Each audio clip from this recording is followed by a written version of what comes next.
All right, we start on the Daily Monitor this morning in Uganda and see what the big stories are for us this morning. The big one there says hospitals run out of essential drugs. It says no longer at ease. A drug stock out in regional hospitals, district hospitals, and health centers has forced a number of patients across the country to craft a costly Plan B. The facilities do not have essentials like anti-malarial drugs. What then do they have? That's on pages 4 and 5 of the Daily Monitor this morning. And also, MP Namuganza runs to courts to challenge censure. Local government officials selling jobs. That's from the IGG.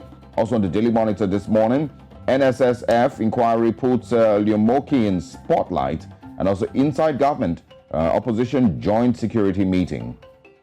We can also find at the top of the screen there good news, I guess, for people in DR Congo. It says euphoria in DR Congo as Pope Francis touches down.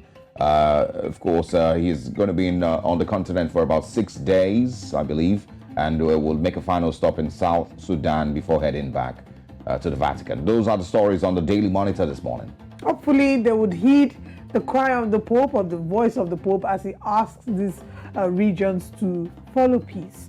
Now let's head over to Daily Nation and see what's happening on the front page. Of course, I'll be starting off with a story as well on the papal visit. Pope Francis starts Central Africa tour. Details on page 23. This, of course, his 5th visit to Africa. And he'll be flying to DRC and then, like Osalge mentioned, South Sudan. We have the big story that says, questions. DPP says charges were dropped for failing threshold test of prosecution. Where 15 billion shillings graft tax cases hot air.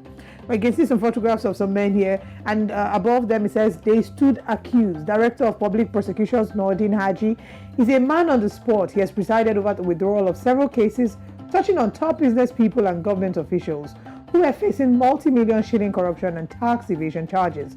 The suspects cried witch hunt by the former regime. Was this the case, or have Kenyans lost money? If you want to find out about this, check out page 4 and 5. Focus on service delivery. Uhuru tells Ruto as he mourns Magua. Well, everyone's coming for Ruto. Raila is coming for Ruto. Uhuru is coming for Ruto. The people of Kenya are coming for Ruto. I hope he survives his first tenure. Yeah, it's just really like a lot of heat being thrown at him. Proposal, showdown looms in Parliament over House plan for standing for CSs. And the final story, Chebukati to Raila, produce video or I'll sue you. That's a good one. That's a good one. I mean, if you come out to categorically say that someone has been coming to ask you for bribe and that you have video evidence, if you cannot, because it's bordering on the person's integrity, if you cannot prove it, then you should be taken to court. That's what we can take on the Daily Nation. Let's head over from the east to the west. All right, now, of course, Punch newspapers here in Nigeria.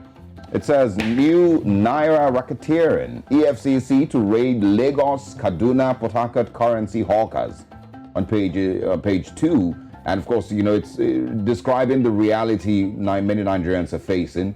They don't have access to the Naira. If you go to banks, it's a struggle. There's been numerous videos of people struggling to get into the banks to get a Naira, of course, to withdraw a Naira. But, you know, it's pretty difficult, you know, and it's, a lot of banks, you know, also make it hard.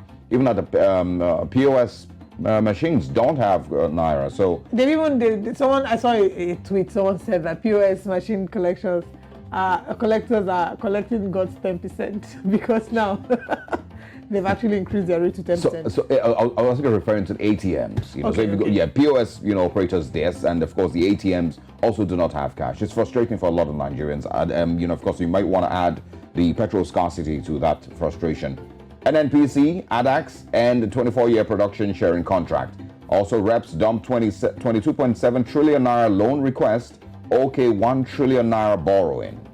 Fuel scarcity threatens elections. National security, says INEC and CDS. We can also find here, 1 killed as tanker crushes 3 Lagos tricycles.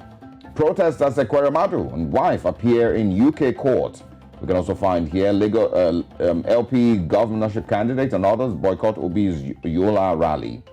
How 100 bandits ambushed and killed 7 NSCDC personnel, and that's from the director. Those are the big stories on the Punch newspapers this morning. And of course, that's all we can share from the Punch. Let's go to the Daily Trust. All right, and on the front page of the Daily Trust newspaper, January vow, Wike-led G5 fails to name presidential candidate. Otto Makinde Ikpeazu Ugwuanyi in a fix. We are sure of reconciliation, Atiku campaign says. Abia governor lobbies to replace late anointed candidate. They have run out of steam, says Kari. You've done well in infrastructure, Buhari tells Ganduje, commissions 9 projects in Kano. And you can see some of the 9 projects, and these are the photographs of the 9 projects that were commissioned in Kano.